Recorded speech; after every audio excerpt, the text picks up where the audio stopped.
Long-awaited repairs to Oklahoma's decaying state capitol are still on hold. A legal battle over funding threatens to derail a plan to fix the structural problems plaguing the nearly 100-year-old building. But even as officials await a court ruling, construction crews are inside the Capitol, working to complete a major renovation project before the next legislative session begins.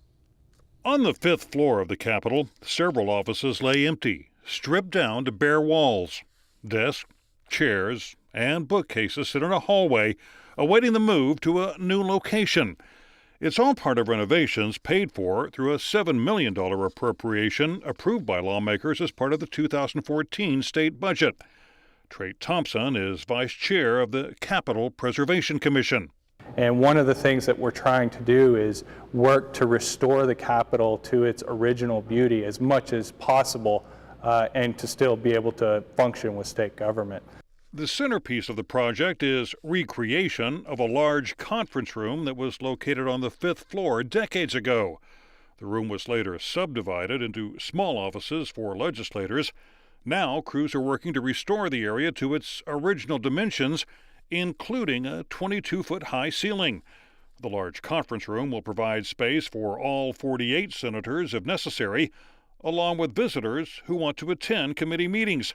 Thompson says room 419C, the largest conference room currently available to senators, is no longer adequate.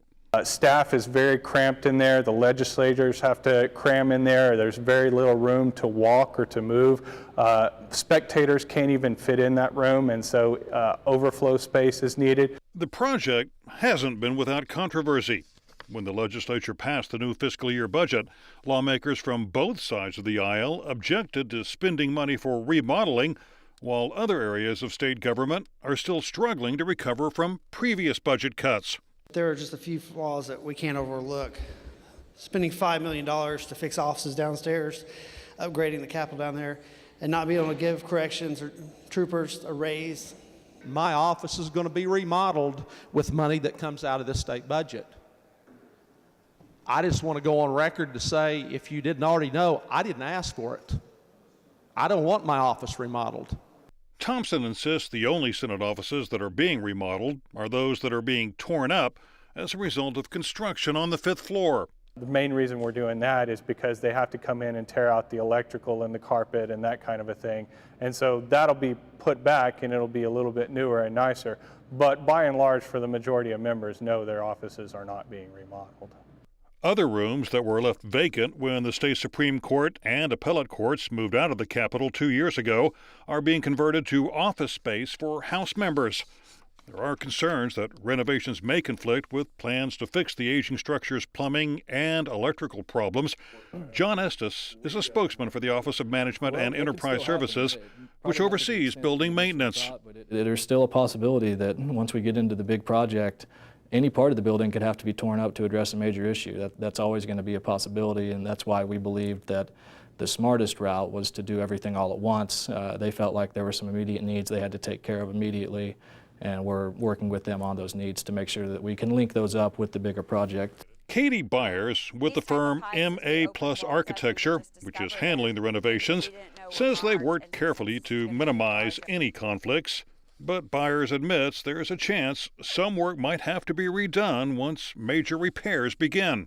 There are things hidden in the Capitol all over the place that we found. We take a wall out and we discover piping that was never seen before and wasn't on any kind of old plans. So it's possible that something like that could come up, but we are taking every step and every precaution we can to make sure that that doesn't happen. Of greater concern is a legal challenge to the law which diverts $120 million in state revenue to fund major repairs to the Capitol. The law calls for $60 million to be used during the current fiscal year, but Estes says they haven't allocated any of those funds yet. We are going to wait until the court challenge is resolved, until we take a significant amount of those monies and put them into the fund. We just feel like that's the prudent thing to do at this point.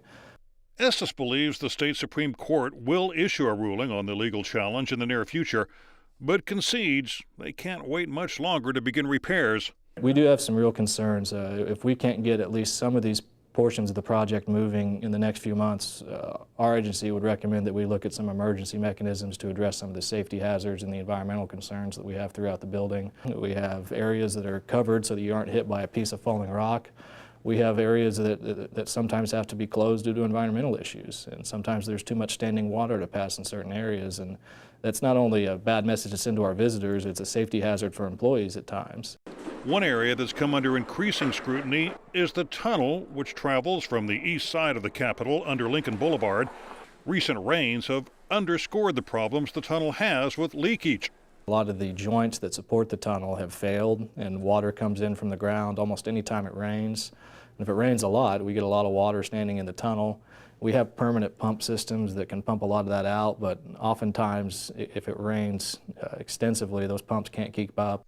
Standing water has forced officials to shut the tunnel down on occasion. Fixing the problem won't be easy. Capitol architect Dwayne Mass says digging up the tunnel to waterproof it isn't practical. There are some products that can be injected into the walls of the tunnel to minimize leakage, but a comprehensive fix could be very expensive. It would be millions and millions to dig that up, reroute Lincoln, the inconvenience to Lincoln, the Capitol traffic. That's something that would take a couple of years of planning. The tunnel is expected to be very low on the list of priorities once repairs do begin on the Capitol, but Mass says they can't ignore it forever.